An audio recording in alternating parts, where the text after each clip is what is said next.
ڈیالہ jail میں غفور انجم جس کی سرپرستی پنجاب کی جعلی حکومت کر رہی تھی، انہوں نے عمران خان صاحب کے صحت کے ساتھ ان کی آنکھ کے ساتھ طبی دہشت گردی کی ہے اور ان کی صحت کو، ان کی آنکھ کو اس حد تک لے کے گئے تھے کہ ان کی بینائی تقریباً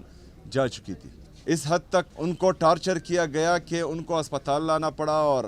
ہسپتال لاتے ہوئے نہ ان کی فیملی کو بتایا گیا اور نہ ہی ڈاکٹرز کو بتایا گیا جو ان کے ذاتی معالج ہیں۔ ان کا علاج ہوا، لیکن علاج بھی اس طرح ہوا کہ ابھی تک جو رپورٹ ہم نے دیکھی تو تقریباً اس کی عمران خان صاحب کی آنکھ کی بینائی 10 سے 15% تک آ چکی ہے اور یہ ان کی جعلی حکومت کی رپورٹ ہے۔ حقیقت کیا ہے یہ ابھی تک نہ ہمیں معلوم ہے اور نہ جو ہے ابھی تک خان صاحب کے ذاتی معالج نے ان کا معائنہ کیا ہے اور نہ ہی ہمیں اعتماد دلایا گیا ہے۔ ابھی پنجاب کی جعلی حکومت کی سرپرستی میں اگر پاکستان کے سابقہ وزیر اعظم اور پاکستان کے سب سے بڑے سیاسی لیڈر کو سب سے بڑے سیاسی جماعت کے تاحیات چیئرمین کے ساتھ یہ کیا گیا ہے تو اس میں ان کے کچھ عزائم ہیں، کیونکہ جو مقبولیت عمران خان صاحب کی ہے ان کو کوئی کم نہیں کر پا رہا، تو یہ جان بوجھ کر اس طرح کیا گیا ہے اور یہ انتہائی تشویشناک ہے۔ اگر فرض کرے آج آنکھ کے ساتھ اس طرح کیا گیا ہے تو خدا نخواستہ کل کو یہ کچھ اور بھی کر سکتے ہیں۔ ماڈل ٹاؤن کا واقعہ بھی ہمیں یاد ہے، 9 مئی میں انہوں نے جو کیا وہ بھی ہمیں یاد ہے، 26 نومبر کو انہوں نے جو کیا وہ بھی ہمیں یاد ہے، مرید کے میں جو ہوا وہ بھی ہمیں یاد ہے۔ تو جن لوگوں کے لیے پاکستان کے عام شہروں کی جان کی کوئی اہمیت ہی نہیں ہے تو یہ ابھی خون کے پیاسے بن گئے ہیں۔ تو اسی وجہ سے جو عدالتوں میں اور خاص کر اسلام آباد ہائی کورٹ میں تقریباً پچھلے 1 سال سے عمران خان صاحب اور ان کی اہلیہ بشرا بی بی کا کیس نہیں لگ رہا، تو اسلام آباد ہائی کورٹ کو چاہیے کہ وہ کیس لگائے اور انصاف کرے، کیونکہ یہ عدالت انصاف کے لیے ہے۔ ہمیں تمام پاکستانیوں کو آخری امید ہی ان عدالتوں سے ہیں۔ اگر فرض کرے عدالتیں انصاف نہیں کر پاتی تو پھر ان عدالتوں کو تالے لگنے چاہیے اور ان کو بند ہونا چاہیے، کیونکہ جس کام کے لیے عوام اپنے ٹیکس سے، اپنے خون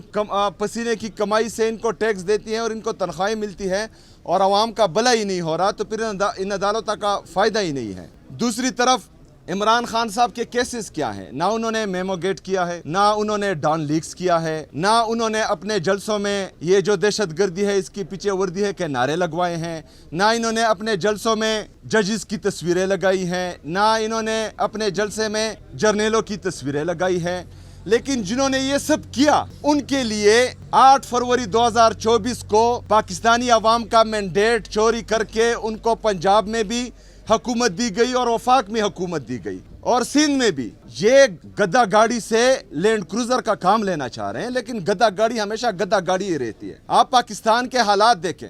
آپ نے بلوچستان میں دیکھا کیا ہوا، کس طرح کے اٹیکس ہوئے، اس کے بعد کے پی میں 3 حملے، ان کی ٹرائی کی گئی لیکن ہماری پولیس اور سی ٹی ڈی نے ان کو ناکام بنایا۔ میں ان کو داد پیش کرتا ہوں، سلام پیش کرتا ہوں کہ جس طرح انہوں نے مقابلہ کیا اور ناکام بنایا۔ لیکن بدقسمتی سے اسلام آباد میں ایک واقعہ ہوتا ہے اور اس میں کئی لوگ شہید ہوتے ہیں، سینکڑوں زخمی ہوتے ہیں، لیکن یہاں پر ملک ایک طرف بلوچستان میں، دوسری طرف کے پی میں، تیسری طرف پاکستان کے کیپٹل اسلام آباد میں حالات اس طرف جا رہے ہیں، ملک کے حالات ہاتھ سے نکلتے جا رہے ہیں، لیکن ان کے پریارٹیز دیکھیں۔ عمران خان صاحب کو جیل میں رکھنا ہے، عمران خان صاحب کے کیسز نہیں لگانے، عمران خان صاحب سے ان کی فیملی کی ملاقات نہیں کرانی،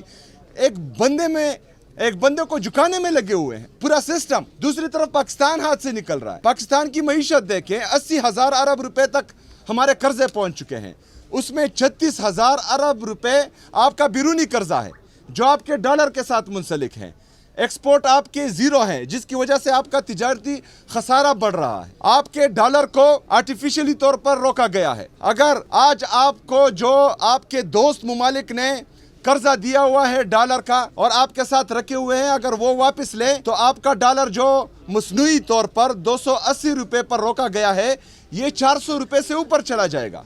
اگر یہ 400 روپے سے اوپر گیا تو 36,000 کا جو بیرونی قرضہ ہے وہ 55,000 تک پہنچ جائے گا۔ آپ کا ملک دیوالیہ تقریباً کر چکا ہے، لیکن آپ کی انٹرسٹ دیکھیں، آپ عمران خان صاحب کی آنکھ کے پیچھے لگے ہوئے ہیں، آپ عمران خان صاحب کے جان کے پیچھے لگے ہوئے ہیں، آپ کو پاکستان کی کوئی فکر ہی نہیں ہے۔ لیکن پاکستانی ابھی ہاتھ پر ہاتھ دھرے نہیں بیٹھ سکتے، ابھی پاکستانیوں کو کوئی بھی نہیں روک سکتا۔